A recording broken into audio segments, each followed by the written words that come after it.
S K ഈ 2026 നിയമസഭാ തെരഞ്ഞെടുപ്പിന് NDA ഇറക്കുന്ന പ്രകടന പത്രിക 2021 പ്രകടന പത്രിക നോക്കുമ്പോൾ അതിനകത്ത് ചില മാറ്റങ്ങൾ കാണുന്നുണ്ട്. അതായത് 2021 പ്രകടന പത്രിക BJP പുറത്തിറക്കിയപ്പോൾ NDA പുറത്തിറക്കിയപ്പോൾ അതിനകത്ത് ഒന്ന് രണ്ട് കാര്യങ്ങൾ മുഴച്ചു നിന്നിരുന്നു. അതിലൊന്ന് ഈ ശബരിമലയിൽ ആചാര സംരക്ഷണത്തിന് പ്രത്യേക നിയമനിർമ്മാണം നടത്തും, ക്ഷേത്രഭരണം രാഷ്ട്രീയ മുക്തവും ഭക്തജന നിയന്ത്രണവുമാക്കും. അതൊരു 2021 ഒരു വാഗ്ദാനമായിരുന്നു.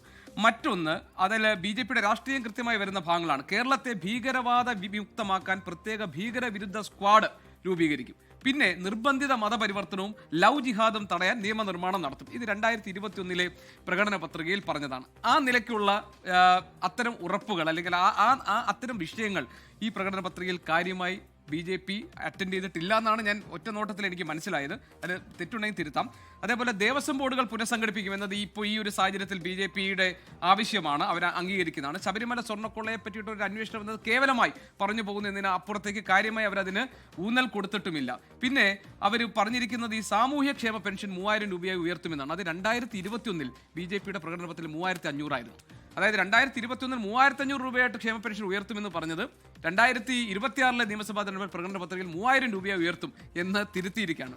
മാത്രമല്ല ഇതൊക്കെ അധികാരത്തിൽ വരുമ്പോൾ BJP നടപ്പാക്കുമെന്ന് കേരളത്തിലെ ജനങ്ങൾക്ക് സൗജന്യ LPG ഉണ്ട്. 2 സിലിണ്ടറുകൾ ദരിദ്രർക്ക്, പാവപ്പെട്ടവർക്ക് 2 സിലിണ്ടർ സൗജന്യ LPG നൽകും എന്നുള്ള ഇതുണ്ട്. അപ്പോൾ ഇതെല്ലാം ഏറെക്കുറെ അതായത് ഉത്തരേന്ത്യൻ സംസ്ഥാനങ്ങളുമായി തട്ടിച്ചു നോക്കുമ്പോൾ കേരളത്തിന്റെ വികസന സൂചിക വ്യത്യസ്തമാണ്. അതുകൊണ്ടാണല്ലോ മറ്റ് സംസ്ഥാനങ്ങൾക്ക് കിട്ടുന്ന വിഹിതം പലപ്പോഴും കേരളത്തിന് കിട്ടാത്തത്. കാരണം മറ്റ് ഏതൊക്കെ സംസ്ഥാനങ്ങളിൽ ഏതൊക്കെ മേഖലകളിലാണോ വളർച്ച ആവശ്യപ്പെട്ടത് അതിലൊക്കെ നമ്മൾ ഓൾറെഡി വളർച്ച കൈവരിച്ചു കഴിഞ്ഞു. അവിടെയാണ് വലിയ തർക്കം കേന്ദ്രവും കേരളവും തമ്മിൽ നടക്കുന്നത്. അപ്പോൾ കേരളത്തിൽ യഥാർത്ഥ പ്രശ്നങ്ങൾ അഡ്രസ് ചെയ്യുന്ന വലിയ പ്രഖ്യാപനങ്ങൾ NDAയുടെ ഈ പ്രകടന പത്രികയിൽ കാണാൻ കഴിയുന്നില്ല. പിന്നെ ഈ അടുത്ത കാലത്ത് എപ്പോഴും സംഭവിക്കുന്നത് പണം കൂടുതൽ ഡയറക്റ്റായി എത്തിക്കുന്ന രീതിയിലേക്ക് കാര്യങ്ങൾ മാറി. ദരിദ്ര കുടുംബങ്ങൾക്ക് പൈസ എത്തിക്കുക, അതല്ല യഥാർത്ഥത്തിൽ വേണ്ടത്. ഒരു ക്ഷേമ രാഷ്ട്രം അല്ലെങ്കിൽ ഒരു ക്ഷേമ സംസ്ഥാനം ഉണ്ടാകണമെങ്കിൽ ഭാവിയെ കരുതിക്കൊണ്ടുള്ള അതിൽ വളർച്ച സസ്റ്റൈനബിൾ ആയിട്ടുള്ള കാര്യങ്ങളാണ് യഥാർത്ഥത്തിൽ പ്രകടന പത്രികയിൽ ഇടം പിടിക്കുന്നത്. അത് രാഷ്ട്രീയ പാർട്ടികൾ ശ്രദ്ധിക്കണം. ദിലീപ് കുമാർ ഇടവേളയ്ക്ക് പോകും മുമ്പ് സംസാരിക്കുന്നു, ഇടവേള കഴിഞ്ഞ് സംസാരിക്കുന്നു.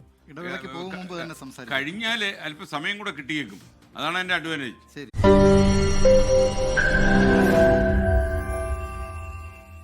ലോകത്തെവിടെയായാലും ഏത് സമയത്തും 24 വാർത്തകളും ഓഗ്മെന്റഡ് റിയാലിറ്റി പാക്കേജുകളും എക്സ്പ്ലെയിനറുകളും വിശദമായി കാണാൻ ഞങ്ങളുടെ YouTube ചാനൽ നിങ്ങൾക്ക് സബ്സ്ക്രൈബ് ചെയ്യാം.